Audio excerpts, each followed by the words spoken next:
Assalamualaikum warahmatullahi wabarakatuh. Hai sahabat Anawa, selamat datang di podcast Anawa.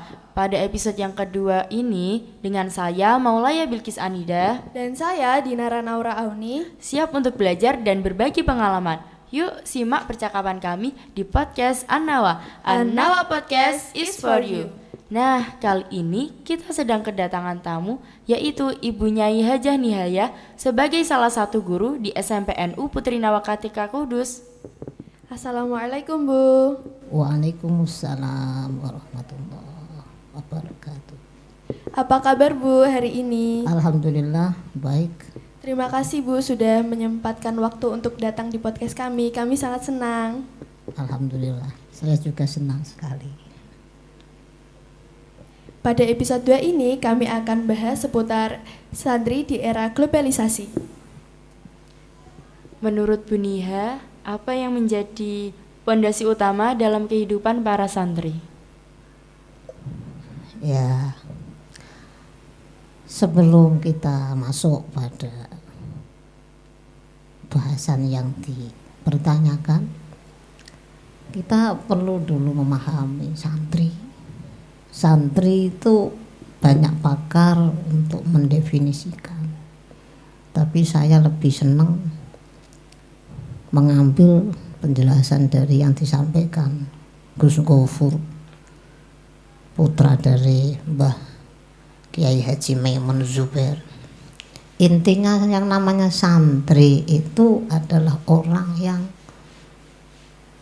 mau mengaji,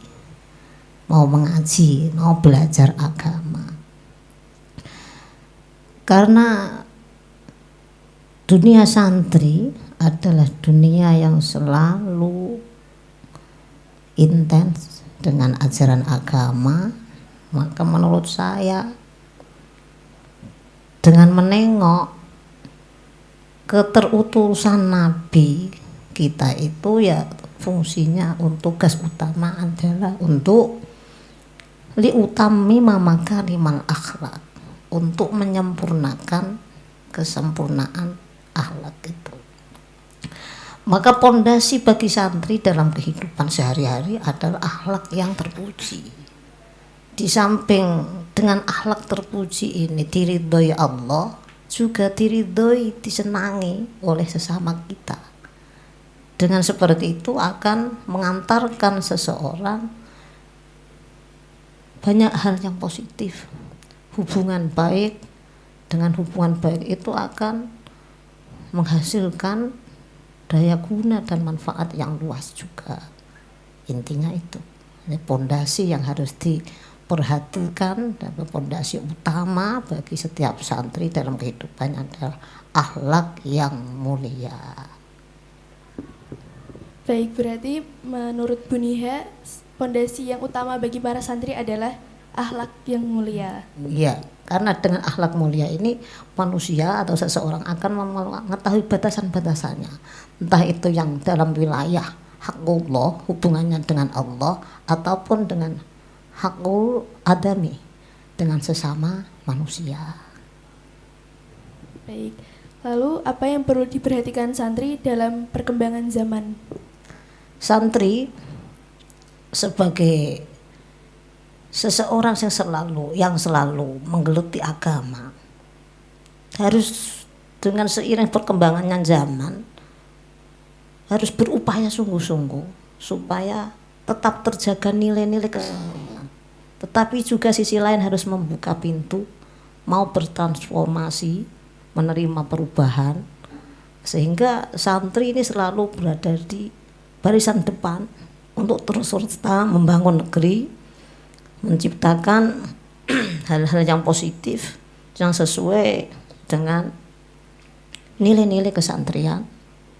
Karena itu bagian dari cara kita mensyukuri hidup. Ya, sementara itu. Lalu apa yang menjadi motivasi bagi Bu Niha dalam menyebarkan ilmu? Ilmu itu dalam pemahaman saya sebagai anugerah Allah yang paling istimewa, paling mulia. Dengan ilmu menjadikan seseorang ini terangkat derajatnya.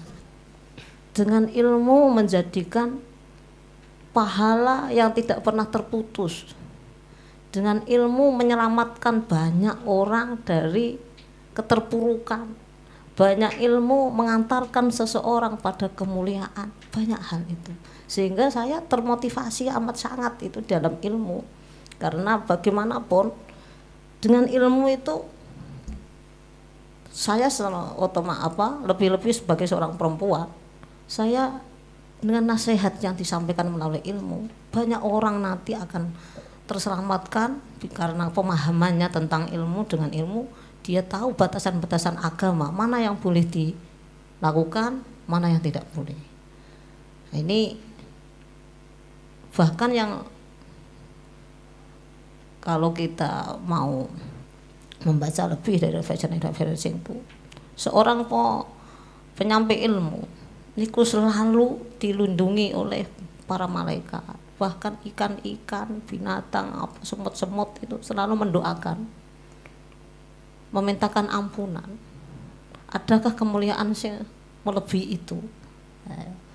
Maka saya juga terinspirasi, senang ilmu, senang mengajar juga karena itu diantaranya.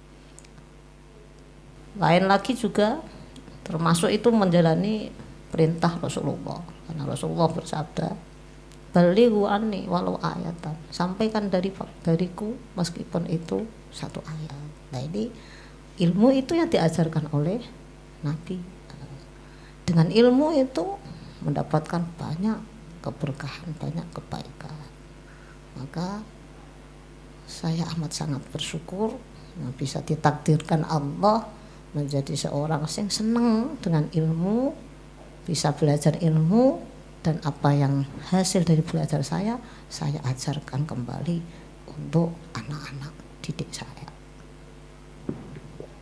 Lalu apa saja tantangan yang mungkin dilewati oleh para santri dalam menjalankan kewajibannya dan bagaimana cara untuk menyelesaikannya? Ilmu ini sesuatu yang tadi saya katakan itu amat sangat berharga, pemberian Allah yang istimewa, sesuatu yang bernilai istimewa, bernilai berharga itu pasti selalu diimbangi dengan harga yang mahal, kesulitan yang amat sangat. Nah, ini setiap santri harus menyadarkan dirinya bahwa upaya di dalam menyibukkan diri dengan ilmu harus dipandang sebagai kebutuhan kita. Itu bagian dari ibadah. Ibadah itu dalam pandangan kita harus dilihat itu sebagai kebutuhan. Kalau kita butuh, maka segala upaya akan kita lewati. Beda kalau itu dipandang sebagai beban, maka kita akan berupaya untuk menghindari. Jadi santri itu tidak boleh memandang kesulitan-kesulitan yang dialami saat mencari ilmu itu sebagai beban. Itu harus dipandang suatu keniscayaan, karena untuk meraih sesuatu yang sangat berharga niku tidak boleh tidak, ya harus melewati rintangan-rintangan itu. Tetapi rintangan-rintangan itu bukanlah penghalang yang perlu ditakuti, dikhawatirkan, karena kalau kita mau melihat betapa keistimewaan ilmu itu yang amat sangat luas, amat sangat agung, sehingga kesulitan-kesulitan yang menghadang niku akan dihadapi dengan keyakinan tinggi kepada Allah, keyakinan tinggi. Karena sisi lain itu kita harus melihat jaminan Allah, walladzina jahadu fina lanahdiyannahum subulana. Orang-orang yang berjihad, bersungguh-sungguh, berupaya dengan kesungguhan di dalam meraih keridhaan kami, janji Allah, niscaya akan kami tunjukkan mereka pada jalan-jalan kami. Setiap santri harus meyakini ini dengan sepenuhnya, tanpa sedikit pun keraguan, dan itu yang menguatkan segala langkahnya menghadapi bagaimanapun bentuk rintangan itu. Di dalam belajarnya harus tetap yakin kalau yang kita tempuh ini adalah bagian dari ibadah, yang ibadah itu bagian dari kebutuhan kita. Kita pasti akan diberikan kemudahan kalau kita mau berupaya dengan sungguh-sungguh. Niatnya harus difokuskan, diluruskan untuk fina, kata Allah.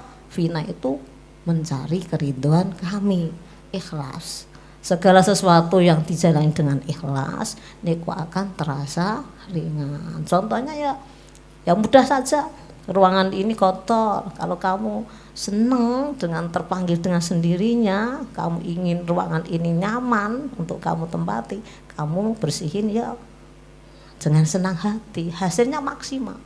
Tapi kalau itu tidak dengan keinginan sendiri, itu merasa terbebani, yang bersihinnya ya asal-asalan dan itu tidak maksimal hasilnya. Sehingga dalam pandangan santri, kesulitan-kesulitan, cobaan-cobaan, godaan yang menghadang di dalam perjalanannya mencari ilmu itu dianggap sesuatu dari jihad. Jihad itu ya berperang, yang sesungguhnya itu kan tidak usah datang ke Palestina ya. Berperang di sini saja melawan itu dirinya sendiri, kegelapannya, ketidaktahuannya, kebodohannya, kemalasannya, ketidakbaikannya, segala yang tidak baik itu harus diperangi itu. Nah, itu nanti akan menguatkan harapan kita supaya yakin akan petunjuk Allah pada jalan-jalan kemudahannya. Apakah Ibu Nia mempunyai pengalaman terkait tirakat seorang santri? Misalnya supaya hafalannya itu lancar, itu bagaimana? Dalam hal ini saya itu sering menggunakan inspirasi dari yang dikatakan oleh Imam Syafi'i. Imam Syafi'i itu di dalam Al-Qiyah itu pernah saya baca, suatu saat itu mengadu kepada gurunya Imam Waqi' tentang buruknya hafalan. Syakautu ila waqi'in su'a hifzi fa'arsyadani ila tarkil ma'asi. Saya mengadu kepada Imam Waqi' su'a hifzi, tentang buruknya hafalan saya, kata Imam Syafi'i. Lalu Imam Syafi'i mengatakan fa'arsyadani, beliau Imam Waqi' itu memberikan nasihat, petunjuk kepadaku, ila tarkil ma'asi, untuk meninggalkan kemaksiatan. Tirakat yang paling wajib untuk dilakukan setiap santri dalam rangka menopang usahanya belajar, itu ya meninggalkan kemaksiatan, berupaya sekuat tenaga, haqqotukoti, sepenuh kekuatannya, ketakwaannya untuk menghindari yang namanya maksiat. Setiap maksiat yang kita lakukan itu akan membawa bekas hitam, menghitam di hati. Itu semakin banyak itu akan mengaburkan terangnya cahaya ilmu. Maka kalau boleh kita gambarkan dengan santai itu, setiap orang yang banyak maksiat itu nanti dadanya, hatinya itu penuh hitam, terus terasa sesak, gelap gitu. Saking gelapnya itu ya wong cahaya nih, ilmu itu cahaya. Kalau kita masuk di area hutan lepas, kan hutan tengah hutan sing amat sangat lebat, terus dalam cuaca sing gelap hutan, kira-kira kita bawa cahaya yang tidak terlalu besar kan tidak terlihat itu, pemenang masih ada tanaman-tanaman sing merimbun itu tambah gelap itu gambaran hati seseorang yang penuh dosa, penuh kegelapan itu. Kalau disandingkan dengan cahayanya redup, tidak tampak karena saking gelapnya itu, karena banyak dosa, banyak maksiat. Nah, saya pengalaman untuk tentang tirakat itu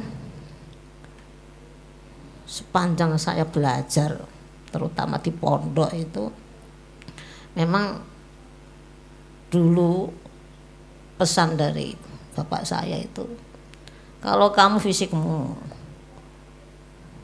kuat, sehat, ya puasa. Tapi kalau dengan puasa kamu malah tidur terus, tidak pernah belajar, ya udah usah puasa. Tirakat yang ndak itu, tirakatnya apa? Tirakatnya jauhi itu segala maksiat. Kakean berguru, kakean jajan, kakean membuang waktu yang tidak ada manfaatnya, hal-hal yang tidak berfaedah, itu jauhi, itu tirakat itu. Karena itu kan juga jihad itu. Tirakat intinya kan untuk menenangkan, meluruskan maksa diri kita melakukan hal-hal yang tidak baik gitu. Itu paling mendasar dan paling efeknya, dampak positif hasilnya itu paling berpengaruh itu ketimbang kita terkadang itu seseorang puasa tapi sisi lain ya tetap jalan terus itu dosanya, maksiate.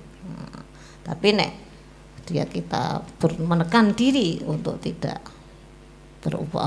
bermaksiat, niku otomatis hati kita menjadi bersih, sehingga bersih itu membantu ilmu mudah untuk masuk.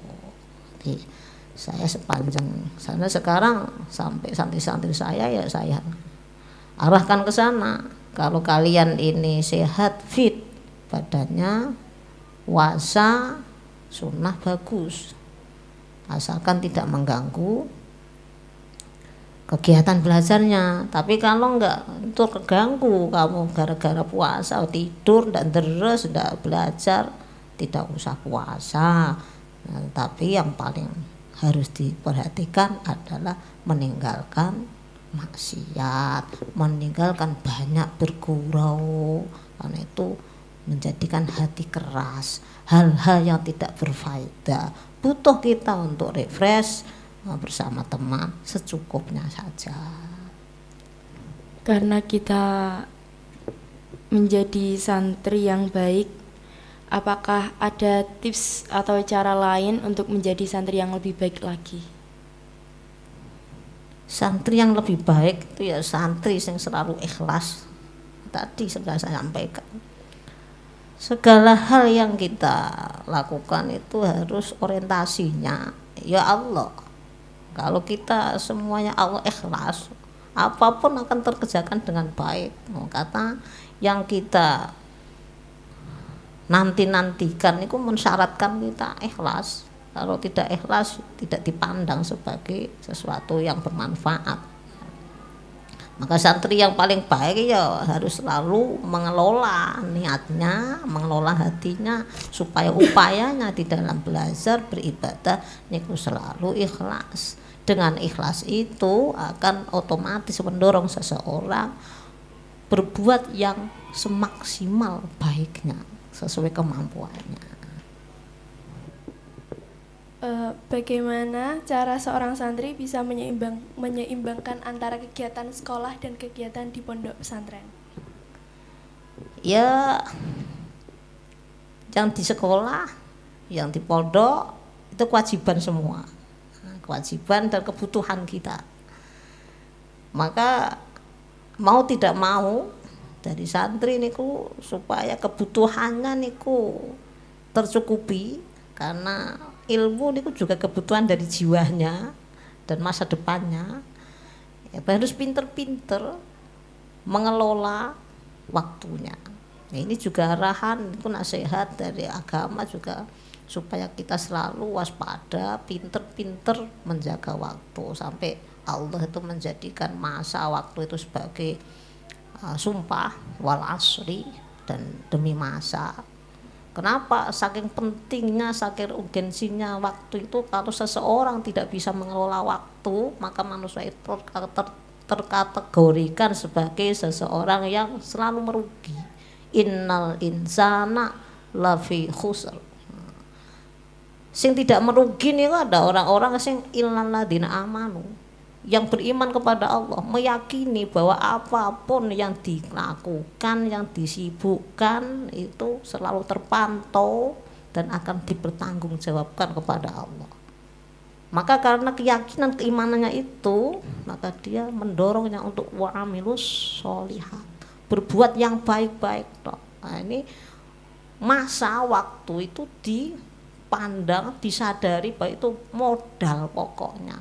Ibarat kita ini berdagang, waktu kita, umur kita, kesempatan kita, itu modal kita.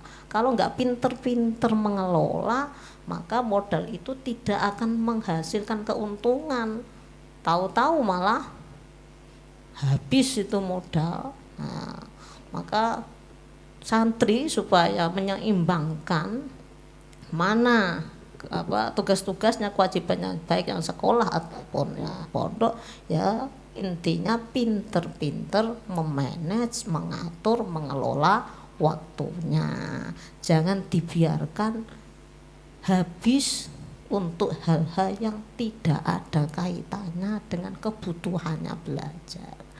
Ya kita namanya manusia, ya butuh refresh, butuh slow, butuh ngademke pikir kita supaya ya butuh, tapi ya secukupnya. Itu kan juga namanya butuh kebutuhan ya. Butuh ya sidik ya sedikit. Dulu saya di pondok itu hampir sebelum saya khatam tuh hampir, tapi ya namanya hampir ya masih ada waktu. Itu tidak ada waktu untuk bersanteria. Nah, ya sekedarnya tanya atau sama teman. Setelah itu ya sudah wudhu lagi terus belajar.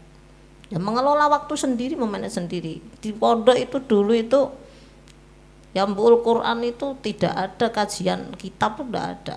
Kajian kitab niku ya bagi yang ikut saja, yang minat ya enggak. Yang utama itu hanya menghafal. Tapi saya tuh sudah disadarkan mulai kecil itu, kamu kalau nggak pinter ngatur waktu, kamu rugi.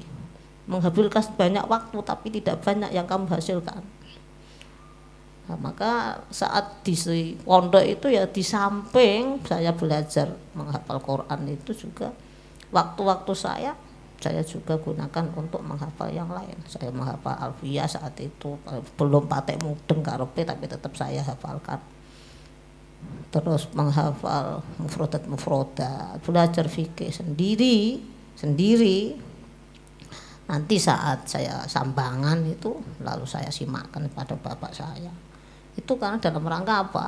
Mengelola waktu, memanage waktu, sehingga kebutuhan kami terpenuhi, anak-anak supaya pondoknya terpenuhi, sekolahnya terpenuhi, ya pinter-pinter ngelola waktu. Saya yakin kalau bisa mengelola waktu dengan baik, nanti akan semuanya bisa teratasi dengan baik. Kalau menurut Ibu Nia, sikap santri sejati yang memberikan dampak baik, dampak positif untuk teman-teman dan orang di sekitarnya itu bagaimana? Ya, santri kembali lagi akhlak yang mulia, santri yang memiliki karakter yang baik, perangai yang baik, tabiat yang baik itu akhirnya bisa ta'awanu 'alal birri wat taqwa.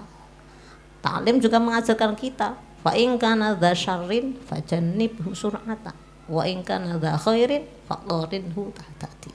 Jika kamu punya teman yang memiliki keburukan di sini yang dimaksud adalah karakternya yang buruk, akhlaknya yang buruk, tabiatnya yang buruk, kebiasaannya yang buruk, fajannibhu sur'atan, jauhi dengan segera.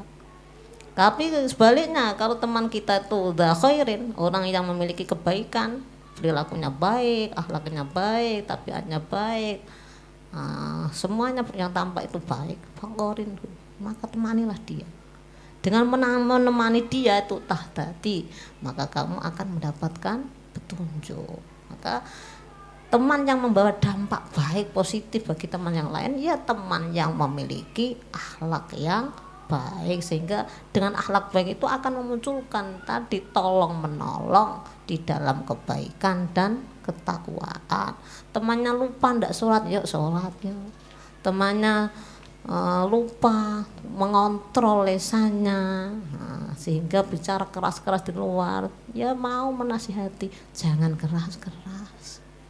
Temannya tidur terus, akhlak yang baik, bangun yo belajar. Itu kalau kita teman yang di dekat kita adalah teman yang berakhlak baik, karena akhlak baik ini mengantarkan, itu adalah upaya pembinaan menuju takwa. Adakah tokoh yang memotivasi Bu Niha untuk mengamalkan ilmu? Iya, guru-guru saya semuanya memotivasi, menginspirasi saya untuk mengamalkan ilmu. Di antara guru saya, guru yang paling saya menginspirasi itu Mbah Yai Arwani, Bapak ya Roma Yai Udin Nuha. Beliau itu alim, sudah alim, ilmunya luas, ahli ibadah, abid, zuhud, kurang apanya. Umurnya panjang, pasti kebaikannya sudah banyak, masih mengajar. Guru saya sana, guru Thorikoh sana di Banten, Abu Yatim Yati, umurnya panjang, alim, hafal Quran, ahli ibadah, setiap malam itu hampir tidak tidur, mengajar ilmu. Kurang apanya itu.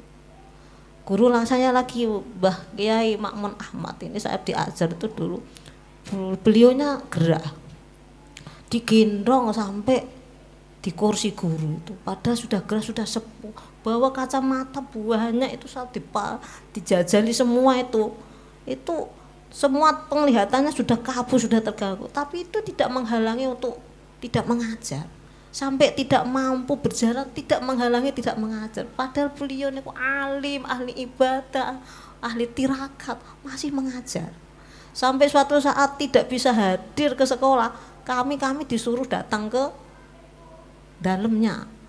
Di atas kasur beliau tiduran sambil ngajar.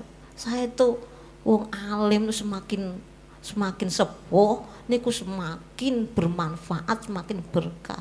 Dan beliau ya semakin tidak ada putus asanya, tidak ada keinginannya untuk berhenti mengajar sampai Allah menghentikan sendiri. Padahal beliau itu tidak ada timbal balik secara finansial, itu tidak ada, tapi tetap pagi sore malam ngajar terus. Saya terinspirasi, terkadang saya itu capek, apalagi sekarang, kondisi sekarang itu kan sendiri, ngajar di sini, pulang ngajar, malam pergi kerja ngajar ibu-ibu. Tapi kalau saya ingat beliau itu, saya tuh belum seberapa, capek, sambat, mengeluh, itu akhirnya termotivasi. Saya ajak anak-anak juga seperti itu.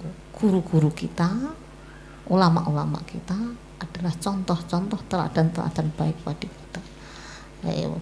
Kami belum punya apa-apa. Apa yang kami kerjakan, apa yang kami miliki dari ilmu tidak seberapa. Kok tidak mau mengajarkan itu ya, rugi.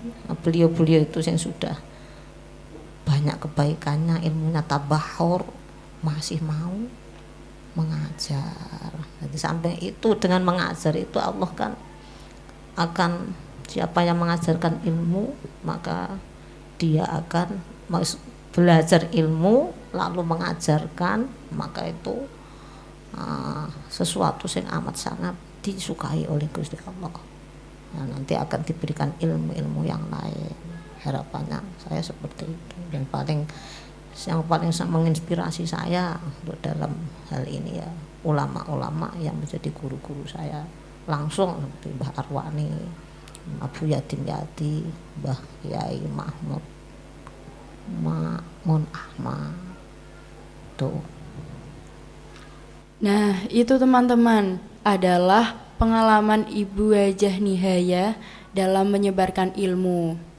Semoga bisa memotivasi kalian di luar sana. Terima kasih juga untuk Ibu Niha yang telah berkenan berbagi pengalaman dan memotivasi kita dan para santri di luar sana. Iya, terima kasih kembali. Nah, itu dia pengalaman dari Ibu Hajah Nihaya dan semoga bisa memotivasi kalian di luar sana. Jangan lupa ikuti kami terus di episode berikutnya, yaitu di podcast An-Nawa. An-Nawa Podcast is for you. Assalamualaikum warahmatullahi wabarakatuh. Waalaikumsalam.